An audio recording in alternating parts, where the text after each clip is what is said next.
The wind smelled like rain and old wood. Naomi stood at the edge of the driveway, staring at the house she once called home. Her boots were still dusty from the base. Her duffel bag weighed heavy on her shoulder. But it wasn't just the gear. It was the years, 25 of them, gone in sand silence and sacrifice. She had imagined this day so many times. In her head, it was warm, familiar. She'd walk up, the door would open, her mother would cry, her father would smile. Her sister would say, "You came back." Instead, a camera buzzed above her, then turned, like it didn't recognize her. She pressed the intercom button, her voice cracked. "Claire, it's me, it's Naomi." There was a pause, then the door opened just enough to let out cold air, and Claire stepped out. Crisp suit, cold eyes, phone in hand. "I'm calling the police," Claire said without blinking. "There's someone trying to enter the property, claims to be family." Naomi froze. "I just wanted to come home," she whispered. Claire shook her head. "This isn't your home anymore. You're not on the will. You're not on the deed. You're not even in the family." No bullet, no explosion, no battlefield had ever hit this hard. Naomi didn't move. Her boots stayed planted on the same patch of gravel. She looked past Claire, past the front door, and there he was, her father, sitting by the window, motionless, staring straight ahead. He didn't wave, didn't rise, didn't even flinch. He had seen her and chose not to come. Naomi's lips parted, then closed again. There were no words, only ache, only questions. She remembered being 10, breaking her wrist, falling from the sycamore tree. It was her father who carried her in, wrapped her arm, stayed beside her through the night. Now, he sat behind glass, watching her like a stranger through a windshield. Claire's voice pierced the stillness. "You don't belong here, Naomi. You vanished." "You left us." Claire folded her arms. "Whatever you think you're owed, you're not. You were erased." Naomi stepped back. Erased? It wasn't just the house they took. It was her name, her blood, her place in the family. And her father, the man who once lifted her onto his shoulders, let it happen. "You're not in the will," Claire said again. "This house belongs to us, not you." That night, Naomi didn't go to a hotel. She parked across the street, engine off. The lights inside the house flickered. A silhouette moved behind the curtains. Someone laughed, Claire probably. Naomi stayed still, hands folded in her lap, eyes fixed on the house, the one her grandfather left for her, the one that now had a bright red sign in front, "For Sale," listed by Raven Holdings, LLC. The cafe was quiet, too quiet for Naomi's pounding heart. She sat near the window, her uniform now creased, face worn from a night in the car. The coffee in front of her had gone cold. She hadn't touched it. Then the bell above the door jingled. Ruth walked in. She looked like a woman who had never taken a day off. Sharp black blazer, hair in a no-nonsense bun, eyes scanning the room like a strategist. They hadn't seen each other since college, but when Ruth saw Naomi, her expression softened. She walked over, sat down, no hug. No formal greeting, just this, "I saw the listing this morning. Your name wasn't the seller, but it was on the paperwork." Naomi blinked. "What?" Ruth slid a printed file across the table. "Look at the signature." Naomi stared. There it was, her name, her legal name, printed cleanly under the word seller. But the signature, it wasn't hers. The curve of the N was wrong. The tail of the H looped too smooth. Naomi shook her head slowly. "I never signed this. Not one page." "I didn't think so," Ruth said, already flipping to the next sheet. "This is the notary stamp. Recognize the name?" Naomi squinted. "Daniel Wexler?" Ruth nodded. "He's under investigation. Falsifying DMV paperwork, real estate documents too." Naomi's stomach turned. It wasn't just family betrayal, it was fraud. Naomi leaned over the tablet screen Ruth had flipped toward her. There it was in bold type, property owner, Raven Holdings LLC, filing date 3 months ago. Legal transfer signed, sealed, and forged. Naomi narrowed her eyes.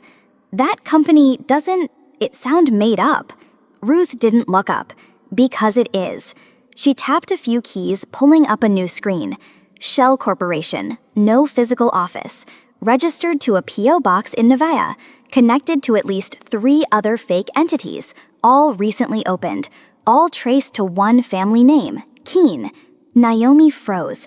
Brian Keene, Claire's husband. I knew he was shady, Naomi muttered. But this is organized crime. Ruth's voice dropped. And it gets worse. Look here. She pointed to a line in the city's utilities data. Sudden energy spike in the basement. Usage consistent with industrial refrigeration. No renovation permits, no commercial license.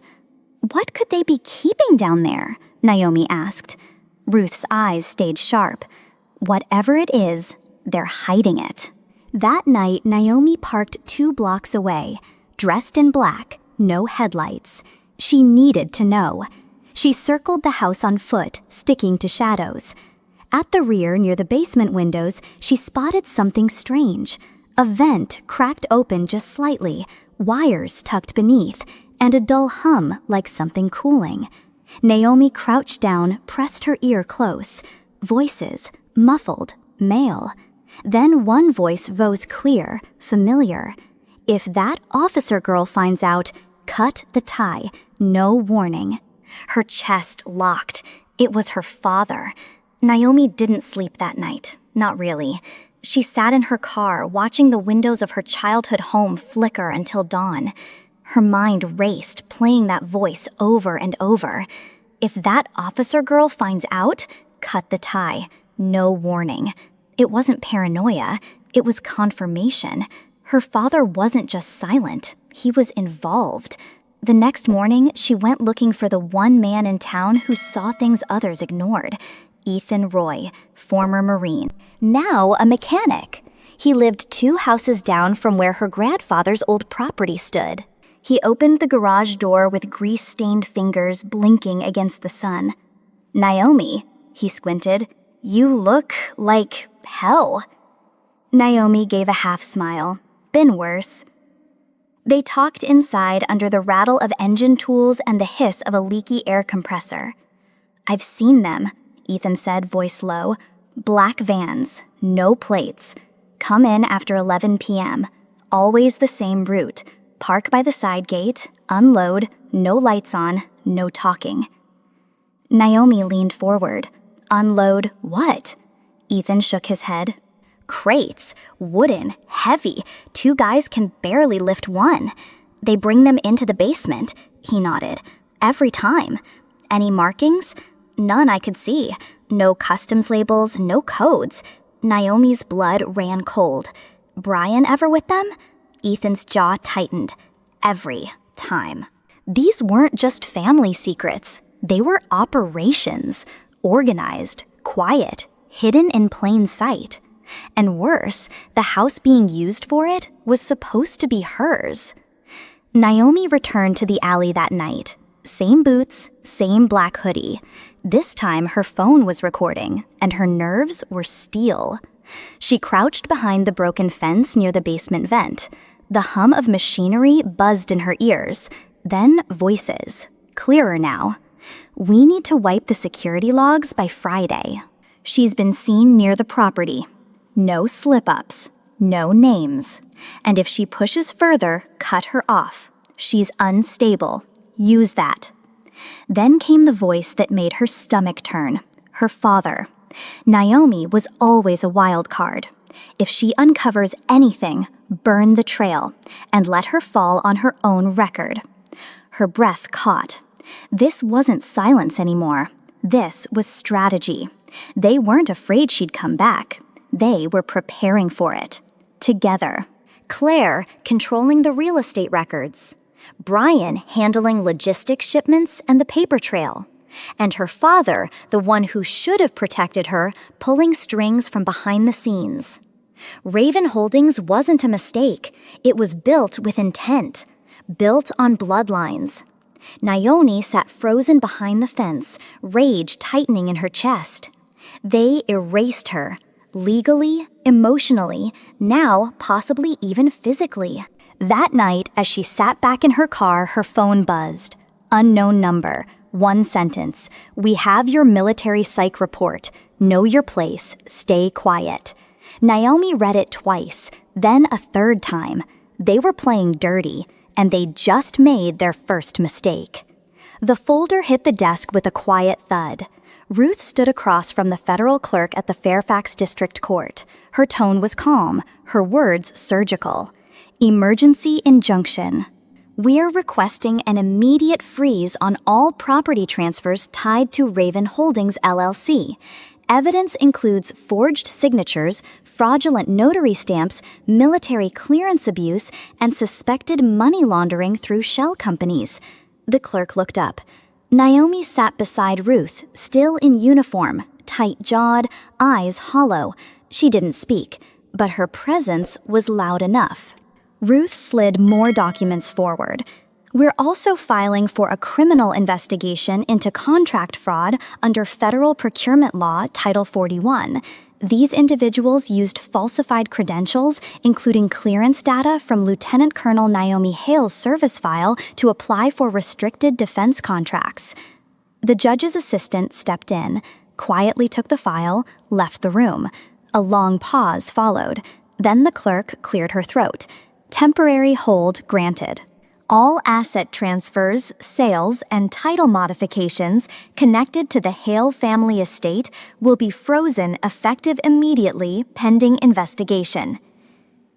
Naomi let out the breath she didn't know she'd been holding. This wasn't revenge. This was procedure. This was how truth started moving again on paper in ink through courts. Not fists, not tears. Documents, evidence, action. 3 envelopes, stamped, sealed, delivered by federal marshals. One to Claire Hale, one to Brian Keene, and one to the man Naomi once called father. Naomi stood outside the courthouse that morning. Uniform crisp, hair tied tight, a folder in her hand full of evidence, her other hand flat against her chest. She took a breath, then stepped inside. "State your name for the record," the bailiff said. Naomi looked directly at the judge. Lieutenant Colonel Naomi Hale, retired, Cyber Command, 25 years of service. The courtroom was quiet. She placed the folder on the bench with purpose. "I'm not here as a victim. I'm here as a witness, as proof." No one spoke. Even the opposing counsel didn't interrupt, because her presence was undeniable, her truth undeniable. That afternoon, Ruth received confirmation, summons delivered, all 3 individuals ordered to appear in closed federal inquiry. And that night, Naomi opened her old social media account. She hadn't touched it in years, but something felt off. She clicked on the family photo album. Gone. Every picture of her birthdays, graduations, homecomings deleted. All that remained were smiling faces without her. But Naomi smiled, because in her drawer was a 2-terabyte external drive. And inside everything, the courtroom lights felt colder that morning, not because of the temperature, but because today the truth was going to sting. Naomi stepped forward, uniform on, voice steady. She placed a thick folder onto the evidence table, and then another, and another. Ruth leaned forward. "Your Honor, we submit 6 categories of evidence for the court's immediate review. Exhibit A, audio recordings Naomi's father giving illegal orders. If she finds out, cut her out, no warning. Crystal clear, his voice, his intent. Exhibit B, surveillance footage from the old warehouse Brian offloading crates at 3 a.m., military labels still attached. Exhibit C, bank transfers traced to Raven Holdings and linked shell accounts. Ruth highlighted patterns that matched classic money laundering structures. Exhibit D, defense contracts filed under false credentials. with Naomi's service record illegally copied and submitted. Exhibit E, digital forensics from the Hale family network, Claire logging in to erase Naomi's name from inheritance logs. Exhibit F, the video, Naomi's grandfather, old, frail, but lucid, speaking into camera.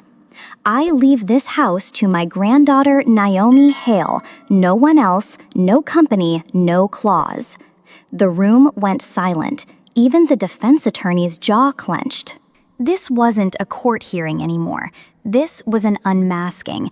Naomi didn't need to yell. She didn't need revenge, because the facts were louder than any scream. The courtroom was no longer a place of law. It had become a mirror that forced people to see not just what they did, but who they really were. Naomi stood tall, but across the aisle, the three people who once shared her bloodline, they were crumbling. Her father, once a colonel, now a shadow of that uniform, head bowed, hands clasped. He couldn't even lift his eyes to meet hers. Claire, her sister, sat rigid, fingers trembling over the microphone. The judge asked her to respond. She opened her mouth, but no sound came out, only the clicking of her manicured nails on the desk. Brian tried to salvage the wreck. I did it for the family, he said, voice strained. You don't understand what it's like trying to protect. Protect what? Ruth snapped. The house? The fraud? Or your own name from the FBI blacklist? The courtroom gasped. Ruth tossed one more file onto the bench. Exhibit G, classified FBI memorandum unsealed, Brian Keene named in 2016 defense contract fraud investigation. Evidence was buried under a congressional override, but flagged again in 2023 under Raven Holdings logistics records. Naomi didn't move, didn't blink. She just whispered to herself, so this was never just about the house. It was about covering up a history of federal deception. The judge's gavel slammed once. Court recessed. And every camera in the hallway pointed straight at Brian's face. Cliffhanger. The Department of Justice sends an official notice. Brian Keene may face separate federal charges in connection to ongoing military fraud investigations. The hallway outside the courtroom felt quieter than the verdict itself. Naomi stood near the marble pillar, the sunlight glancing off her uniform's insignia. Then he came. Her father, the man who taught her how to salute, the man who forged her name and tried to erase her existence. Now he stood trembling, his voice cracked not from authority, but from age and guilt. Naomi, he whispered, I'm sorry for everything. I didn't mean for it to go this far. He reached out his hand. Palm open, empty, shaking. Naomi looked at it, then at his eyes, watery, sunken, but finally honest. For a split second, it looked like she might take his hand, but she didn't. She stepped back. I don't hate you, she said calmly, but I needed clarity, and now I have it, he cried. Openly, without pride, without defense. The hallway had no audience, just echoes of truth. Naomi didn't yell. She didn't punish. She simply walked away, not as a daughter wronged, but as a woman finally seen. She didn't need revenge. She needed something much harder to earn. Justice. And now she had it. She stood near the stone steps, her arms crossed, her scarf slipping off one shoulder in the wind, and her eyes red. But not from rage, from something deeper, from regret. Naomi paused just for a breath as she descended the courthouse steps. She saw her mother, the woman who once held her tiny hand in a hospital crib, the one who braided her hair before deployments, the one who used to whisper, "My Naomi, my brave girl." But today, she said nothing, not a word, not a name, just tears silently carving lines down her cheeks. Naomi didn't stop, not even for a second glance. She walked forward past cameras, past stairs, past history. Her mother opened her mouth but closed it, and Naomi knew there would be no apology, no reckoning, just a silence that said everything. She didn't need her mother to fight for her anymore. Naomi had already fought enough for herself. Cliffhanger. That afternoon, the gavel dropped for the final time. Sentencing read aloud: Claire, 6 years in federal prison. Brian, 8 years. Colonel William Hale, father, 10 years, no parole. No deals, no appeals. Just the weight of justice finally landing where it belonged. She didn't need the house anymore. She had something bigger, something no one could steal, forge, or erase. Naomi stood inside the defense library, her boots echoing softly against polished marble floors. She walked past shelves of history portraits, of generals, glass cases with folded flags. Then she saw it, the wall, a solid slab of white limestone etched with hundreds of names. Names of those who served, names of those who gave everything. And there, on the 5th row from the top, in clean, deliberate capital letters, Naomi Hale, LT Colonel, 27 years of service. No gold frame, no ribbon, just truth carved in stone. She ran her fingers over her name, cold, unmoving, permanent. "This is where I belong," she whispered, "not behind a gate that never opened, but here on a wall that never forgets." She stood in silence. No cameras, no applause, just the quiet hum of history recognizing its own. And for the first time in years, Naomi smiled. They tried to delete her. From the will, from the family tree, from their memories, even from the photos. They forged signatures, sold the house behind her back, called her unstable, called her broken. But Naomi Hale was not broken. She was built different. She didn't fight back with fists. She fought with facts, with law, with truth carved in courtrooms and burned into records. The same people who once locked her out now had prison gates closing behind them. The same father who whispered to erase her now begged to be remembered. Naomi didn't just win a lawsuit. She won her right to exist. She didn't need revenge. She needed recognition. And she got it.